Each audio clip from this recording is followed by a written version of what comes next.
Hello' everyone, কি খবৰ আপোনালোকৰ? খোৱা বোৱা কৰিলানে আপোনালোকে? আজি মই বনাবলৈ লৈছোঁ কচুৰ লতিৰ লগত সৰু মাছৰ আঞ্জা। একদম চিম্পলভাৱে বনাম আৰু আপোনালোকে চাই নাহিব আকৌ দেই। যদি ভিডিঅ'টো চাই অকণমান ভাল লাগে তেনেহ'লে লাইক, কমেণ্ট আৰু ছাবস্ক্ৰাইব কৰিব নাপাহৰিব দেই। আৰু আমি বাৰু ইমান মছলা নাখাওঁ দেই, অকণমান চিম্পুলকৈও খাওঁ আৰু ইমান মছলা খাই ভালো নাপাওঁ দেচোন।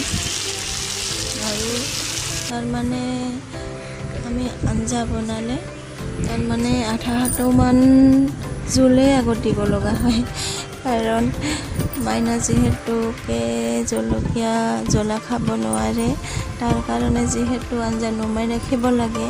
তাৰপিছতহে তাৰমানে আমি মছলা বা জ্বলা দিব পাৰোঁ।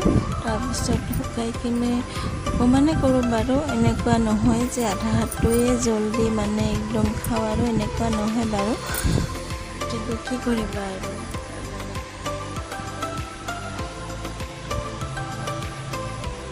তাৰপিছত আপোনালোকে কেনেকৈ বনায় বাৰু জনাব নাপাহৰিব দেই।